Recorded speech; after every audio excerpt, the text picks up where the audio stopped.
হানাদারি Israeli বাহিনী তারা যুদ্ধবিরতি লঙ্ঘন করেছে। যুদ্ধবিরতি লঙ্ঘন করে প্যালেস্টাইনের গাজা ভূখণ্ডের উপর অবিরাম টন টন বোমা বর্ষণ করছে এবং সেখানে শিশু নারী থেকে আরম্ভ করে যারা রোজাদার মানুষ, এই রোজাদার মানুষ রোজারত অবস্থায় যখন আছেন এবং ক্যান্সার হসপিটাল সহ শিক্ষা প্রতিষ্ঠান সহ কোন জায়গাকে তারা বাদ দিচ্ছে না। আমরা এই একবিংশ শতাব্দীর মুখে দাঁড়িয়ে আমাদের ঘৃণা হচ্ছে, লজ্জা হচ্ছে যে এখনো একটা দেশ আরেকটা দেশের উপর নির্মমভাবে আক্রমণ করছে। আমাদের যুদ্ধবিরোধী গাজা ভূখণ্ডে হয়েছিল, কিন্তু গত কয়েক মাস ধরে দেখতে পাচ্ছি মার্কিন যুক্তরাষ্ট্রে প্রেসিডেন্ট পদে পরিবর্তন হওয়ার পর ডোনাল্ড ট্রাম্প সে সমস্ত ধরনের আন্তর্জাতিক যে নীতিগুলো আছে, আন্তর্জাতিক শান্তি রক্ষার যে নীতি, সেই নীতিগুলোকে লঙ্ঘন করে চলেছে। তারা একটার পর একটা বক্তব্যের পর সারা পৃথিবীতে অস্থিরতা তৈরি হয়েছে এবং মার্কিন যুক্তরাষ্ট্রের সঙ্গে তাদের সাম্রাজ্যবাদের সঙ্গে যে দেশটা সবসময় নিবিড়ভাবে যুক্ত সেটা হচ্ছে ইসরায়েল। সেই ইসরায়েলকে তারা হানাদারি বাহিনী দিয়ে গাজা ভূখণ্ডকে আক্রমণ করছে। আমরা ফিলোসফির ভাষায়, দর্শনের ভাষায় তারা যে রাজনীতিটা কায়েম করতে চাইছে সেটা হচ্ছে অখণ্ড ইহুদি রাষ্ট্র, যেটাকে বলে জিয়নবাদ বা সায়োনিজম। এই জিয়নবাদ কায়েম করার জন্য এই জায়গায় একটা অখণ্ড ইসরায়েলি রাষ্ট্র গঠন করার জন্য তারা এই ভূমিকা গ্রহণ করছে। শুধুমাত্র কি একটা অখণ্ড জিওনিস্ট রাষ্ট্র গঠন করাই লক্ষ্য, নাকি অন্য কোনো বিষয় আছে?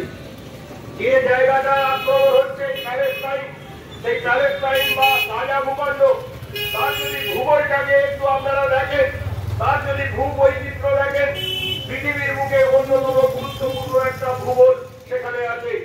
কারণ সেটাই হচ্ছে আরব দুনিয়ার তেলের ভান্ডার, আফ্রিকার তেলের ভান্ডার সহ সারা বিশ্বের যে তেলের ভান্ডার, তাতে একটা পা রাখার জায়গা হচ্ছে এই প্যালেস্টাইন।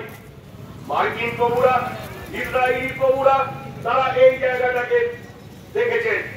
আজকে যদি এই প্যালেস্টাইনকে দখল করা যায়, গাজা ভূখণ্ডকে যদি দখল করা যায়, তাহলে সারা পৃথিবীর তেলের রাষ্ট্রের উপর, তেলের উপর কর্তৃত্বটা কায়েম করা যাবে। এটাই হচ্ছে মূল রাজনীতি। এই রাজনীতিকে সামনে রেখে জার্মান দার্শনিকদের যে এক জাতি এক রাষ্ট্র তত্ত্ব, এটা আসলে অন্তরালে আছে। আমাদের দেশে যেটা হিন্দুত্ব চলছে, যে হিন্দুত্বের কথা সাভারকার বলে গিয়েছিলেন, সেই হিন্দুত্ব আসলে কোন ধর্মচারণ নয়। সাভারকারের বইটা যারা পড়েছেন তিনি পরিষ্কার বলেছেন যে Hindutva is in no way, there is no religious aspect, it is only political aspect. অর্থাৎ এই যে হিন্দুইজম বা হিন্দুত্বের কথা বলা হচ্ছে, এটা হিন্দু ধর্মের চোখে গুলিয়ে ফেললে চলবে না। এটা হচ্ছে একটা রাজনৈতিক উদ্দেশ্য। এই রাজনৈতিক উদ্দেশ্য হচ্ছে ভারতবর্ষে হিন্দু রাষ্ট্র কায়েম করা।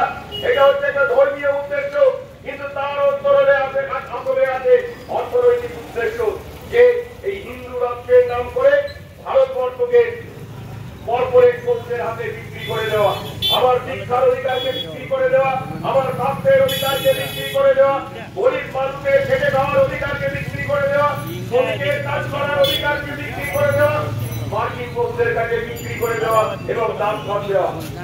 ওই জন্য আমরা বলছি সারা পৃথিবীতে যেখানে যত সংখ্যালঘু অত্যাচারিত হচ্ছে, সেই সংখ্যালঘু নিপীড়নের বিরুদ্ধে, অত্যাচারের বিরুদ্ধে ভারতের কমিউনিস্ট পার্টি, মার্ক্সবাদী লড়াই করছে। ভারতবর্ষের মুখে হিন্দুত্ব মানে সংখ্যাগরিষ্ঠের যে আধিক্যবাদ, সংখ্যাগরিষ্ঠের যে নির্যাতন, অত্যাচার, সেটাকে বলছে। তার মানে অন্যান্য ধর্মের যে মানুষ তাদের অধিকার সুরক্ষিত নয়। আবার বাংলাদেশে যখন সংখ্যালঘু নিপীড়ন হচ্ছে, বাংলাদেশের সংখ্যালঘু মানে সেখানকার হিন্দুদের উপর নির্যাতন হচ্ছে। আবার আপনি যদি ইউরোপে দেখেন চারণবাদ, সেখানে ইহুদি রাষ্ট্রের দ্বারা, ইহুদিদের দ্বারা এবং ইসরায়েলের দ্বারা গাজা ভূখণ্ডের উপর বোমা ফেলা হচ্ছে। পৃথিবীতে যত সংখ্যালঘু মানুষ তাদের উপর যে অত্যাচার, সেই মার্কসবাদী সোচ্চার হচ্ছে। এবং আমরা বলছি মোদী সরকারকে ইসরায়েলের বিপক্ষে, গাজার পক্ষে, প্যালেস্টাইনের পক্ষে দাঁড়িয়ে তর্কহীন ভাষায় নিন্দা করতে হবে এবং সমস্ত মানবিক সহায়তা সেখানে পাঠাতে হবে।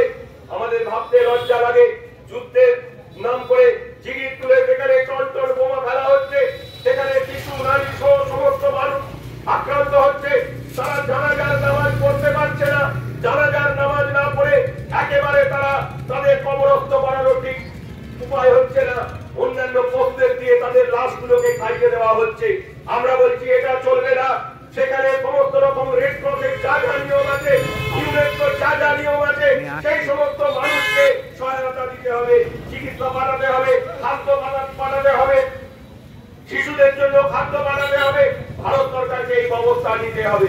আমরা আজকে যে ভাষায় যদি এইখানে দাঁড়িয়ে আমরা যদি ওই চারণবাদের নিন্দা না করতে পারি, আমরা যদি ইসরায়েলের মদতপুষ্ট হানাদার বাহিনীর দ্বারা গাজা ভূখণ্ডের উপর আক্রমণের নিন্দা না করতে পারি, তাহলে আমরা পশ্চিমবঙ্গের বুকে দাঁড়িয়ে, ভারতবর্ষের বুকে দাঁড়িয়ে হিন্দুত্বেরও নিন্দা করতে পারবো না। আবার বাংলাদেশের যে সম্প্রতি ঘটনাগুলি, সেখানকার সংখ্যালঘুদের উপর যে নির্যাতন, সেই নির্যাতনেরও নিন্দা করতে পারবো না। আসলে পৃথিবীর রাজনীতিতে যদি লক্ষ্য করেন, তাহলে দেখবেন দুটো পিটোপিটি ঘটনা। একটা মৌলবাদ যদি বাড়ে, আরেকটা মৌলবাদ বাড়বে। একটা মৌলবাদকে যদি কমানো যায়, তাহলে আরেকটা মৌলবাদ কমবে। পশ্চিমবঙ্গের বুকে 34 বছর ধরে বামফ্রন্ট সরকারে ছিল, কখনো জ্যোতি বসু এবং কখনো বুদ্ধদেব ভট্টাচার্য মুখ্যমন্ত্রী ছিলেন, এবং জ্যোতি বসু তর্কহীন ভাষায় বলেছিলেন সরকার না চাইলে দাঙ্গা হয় না, পশ্চিমবঙ্গে দাঙ্গা হয় না কারণ সরকার চায় না। দাঙ্গাবাজদের মাথা ঘুরিয়ে দেব, এই কথা বুদ্ধদেব ভট্টাচার্য চ্যানেলে বসে বলেছিলেন। তারপর অনেক কথা হয়েছিল, বুদ্ধ ভট্টাচার্যের অনেক নিন্দা হয়েছিল। আসলে যারা দাঙ্গাবাজ, তারা তাদের মাথা ঘুরিয়ে দেওয়ার কথা বলা হয়েছিল।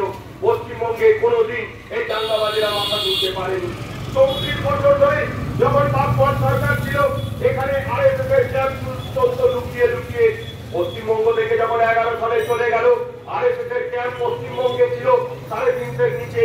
আর আজকে এই 14 বছর হয়ে গেল, এখানে অন্তত 15 থেকে 16,000 আরএসএসের ক্যাম্প হচ্ছে।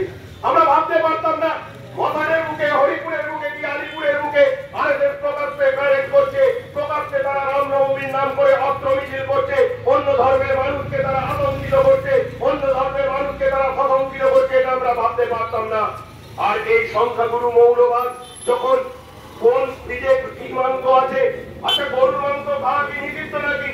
একটা সময় জেনে রাখবেন, আমি দায়িত্ব নিয়ে বলে যাচ্ছি, তেল বংশের আগে, তেল বংশ বল্লাল সেনের আগে হিন্দু পরিবারও কিন্তু গরুর মাংস খেত এবং বেদেতেও।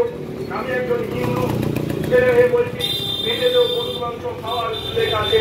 কিন্তু বল্লাল সেন সেই সমস্ত যখন ধর্মের ভিত্তিতে দুটো ভাগ হয়ে গেল, তখন তাদেরকে চিহ্নিত করার জন্য গরুর মাংস হিন্দুদের জন্য নিষিদ্ধ করা হলো। আজকে একটা মাংস, কেউ ছাগলের মাংস খাবে, কেউ মুরগির মাংস খাবে, কেউ গরুর মাংস খাবে, এটা তার অধিকার। এই অধিকারকে হস্তক্ষেপ করা হচ্ছে। 1 লাখের মতো লোককে পিটিয়ে মারা হচ্ছে শুধুমাত্র তার ফ্রিজে গরুর মাংস আছে এই সুযোগ তুলে। আবার কোথাও আমরা দেখছি কোন মানুষ সে দেখা যাচ্ছে রোজা করে সে একটা জায়গায়, আমাদের এই কাছাকাছি জায়গা পাঁচঘোড়ায় একটা কবরস্থানের কাছে রোজা ভাঙছে। সে একজন ফেরিওয়ালা, সেই ফেরিওয়ালা সেই কবরস্থানের কাছে রোজা ভাঙছে, দুটো খেজুর নিয়ে একটু জল খাচ্ছে, তাকে সেখানে মারধর করা হচ্ছে। এই পাঁচঘোড়ার ঘটনা খুব বেশি দূরের ঘটনা নয়, এই ঘটনাগুলো হচ্ছে। আমাদের তো এরকম ছিল না। আমরা তো দেখিনি যখন বাবরি মসজিদ ধ্বংস করা হলো, পশ্চিমবঙ্গের বুকে ভারতের কমিউনিস্ট পার্টি মার্কসবাদী যারা কর্মী, তারা রাত পাহারা দিয়েছিল, হাতে হাত ধরে মানববন্ধন করেছিল। আবার যখন লালকৃষ্ণ আদবানির রথ এখানে আসতে শুরু করবে বলে মানুষ আতঙ্কে শহর তুলছিল, সেই সময় বলা হয়েছিল সেই রথকে আমরা আটকে দেবো, সাহস করেনি কেউ। আর আজকে আমরা দেখছি দিলীপ ঘোষেরা প্রকাশ্যে হুমকি দিচ্ছে, প্রকাশ্যে তারা অন্য ধর্মের মানুষকে আতঙ্কিত করছে। ঠিক এই জায়গাতে দাঁড়িয়ে যখন হিন্দু মৌলবাদ মাথা চাড়া দেওয়ার চেষ্টা করছে, ইসলামিক মৌলবাদও কিন্তু মাথা চাড়া দেওয়ার চেষ্টা করছে। আপনারা কি বলেন যে জ্যোতি বসু তিনি গরিব মানুষের এবং মুসলিম সম্প্রদায়ের সংখ্যালঘু মানুষের অধিকার রক্ষা করেছিলেন, বুদ্ধদেব ভট্টাচার্য করেছিলেন, তাকে কখনো কোনোদিন ওই ঘর পেটে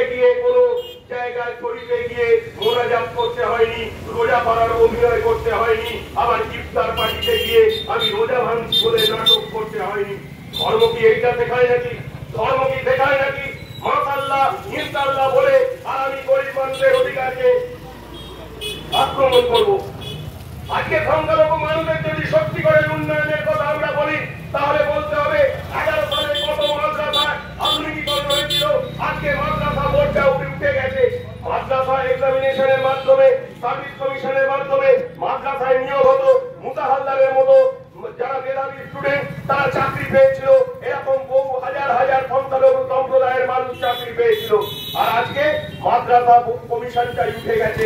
নিয়োগ নেই, সংখ্যালঘুদের নিয়োগ নেই, সংখ্যাগুরুদেরও নিয়োগ নেই, সংখ্যালঘুদেরও নিয়োগ নেই। আসলে আপনি যখন বললেন যে কেন মাদ্রাসা কমিশন উঠে গেছে, কেন স্কুল সার্ভিস কমিশন উঠে গেছে, কেন চাকরির পরীক্ষা হয় না, সেই কথাগুলো যখন বলবেন আপনার ভাবনার মধ্যে ঢুকিয়ে দেওয়া হচ্ছে আমি হিন্দু আর আপনি মুসলমান, আমি হিন্দু হয়ে হিন্দু ধর্ম পালন করবো আর আপনি মুসলমান হয়ে মুসলমানদের ধর্ম পালন করবেন। আর মাঝখানে আপনার অধিকারগুলো কর্পোরেটদের হাতে চলে যাবে, বড় লোকদের হাতে চলে যাবে, বিক্রি করে দেওয়া হবে। আপনার চাকরি বিক্রি হবে, আপনার বাড়ির ছেলেটার, আপনার বাড়ির মেয়েটার, আপনার বাড়ির বৌমার চাকরিটা বিক্রি হয়ে যাবে যাদের পয়সা আছে। শুধুমাত্র দেখতে পাচ্ছেন না আজকে তৃণমূলের এই মন্ত্রী সভাটা আজকে জেলে পরিণত হয়েছে। শিক্ষামন্ত্রী থেকে শিক্ষা অধিকর্তা জেলে আছে, আমাদের বিভিন্ন মন্ত্রীরা জেলে চলে যাচ্ছে। আর জেলে চলে গিয়ে তারা বড় বড় কথা বলছে।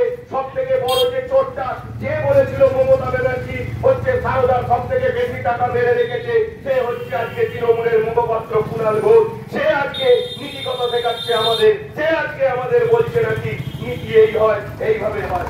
আমরা এই কথা শুনবো। আসলে মানুষকে তার অধিকার নিয়ে সচেতন হতে হবে। এর জন্যই পথে নামা। আমরা এই কারণেই বলছি, আমরা যেমন জীবনবাদের সমালোচনা করছি, আমরা মৌলবাদেরও সমালোচনা করছি। পৃথিবীর যেখানে যত মৌলবাদ আছে সব মৌলবাদের বিরুদ্ধে ভারতের কমিউনিস্ট পার্টি মার্ক্সবাদী, সেটা যদি হিন্দু মৌলবাদ হয় তাকেও যেমন আমরা ঘৃণা করতে জানি, সেটা যদি ইসলামিক মৌলবাদ হয় তাকেও আমরা ঘৃণা করবো। বা খ্রিস্টানদের, বৌদ্ধদের, জৈনদের যে ধর্মের যত মৌলবাদ আছে সেই মৌলবাদকে আমরা ঘৃণা করবো। ধর্ম মানে আমি নিজে চর্চা করব। আমার মা, আমি যখন বাড়ি থেকে বলে দুর্গা দুর্গা, তার মানে আমার এই মা এই বলে না যে যখন বাবা আমার ছেলেটা যখন যাচ্ছে হাওড়া স্টেশনে অন্তত 10খানা মুসলমানের ছেলেকে বাচ্চাকে কতল করে আসি। আবার আপনার বাড়ি থেকে আপনি যখন বলছেন আপনার মা বলছে আল্লাহ হাফেজ, তার মানে এইটা বলছে না যে তুই যখন হাওড়া স্টেশন থেকে বাবার পেটা ফিরবি তখন অন্তত হিন্দুর ঘরের 10টা ছেলেকে মেরে আসবি। এ কথা কেউ বলে না। ধর্ম একটা মঙ্গলময় দিক। আপনারা এই ঈদের রোজার মাঝে ঈদের আগে নামাজ করছেন, ইফতার করছেন, ধর্ম পালন করছেন, এটা একটা সংযমের কথা, সংযমের শিক্ষা। এটার মধ্যে কোনো অন্যায় নেই। কিন্তু ধর্মকে ব্যবহার করা, ধর্মকে যখন মুখস্থ করে অন্য মানুষের অধিকারকে হরণ করা হয় সেই ধর্মের আমরা বিরোধিতা করি। ধর্মকে যখন নিয়ে অন্য মানুষের অধিকারকে, শিক্ষাকে, স্বাস্থ্যকে, তার অধিকারকে, অর্থনৈতিক অধিকারকে, দাবি দেওয়াকে হরণ করা হয় তার বিরোধিতা করি। তাই কারণে পৃথিবীর মুখে দাঁড়িয়ে আমরা সেই পৃথিবী গঠন করতে চাই যে পৃথিবী কাল মার্কস দেখিয়ে গেছেন। সেই পৃথিবী হলো শোষণ মুক্ত পৃথিবী। সেই পৃথিবী মানুষের দ্বারা মানুষের উপর যে শোষণ, সেই শোষণকে নির্মূল করতে হবে। বড় লোকের দ্বারা গরিব মানুষের উপর যে শোষণ, সেই শোষণকে মুক্ত করতে হবে। অত্যাচারীদের উপর যে অত্যাচারীর শোষণ, সেই শোষণকে মুক্ত করতে হবে। সেই শোষণ মুক্তির সংগ্রামের জন্য মার্ক্সবাদ আছে, লাই ঝান্ডা আছে। আর এই লাই ঝান্ডার তলায় আমরা সমস্ত মৌলবাদের বিরুদ্ধে লড়াই করব। এই আশা ভরসা রেখে আজকের কথা শেষ করলাম। ইনকলাব জিন্দাবাদ, মেহনতি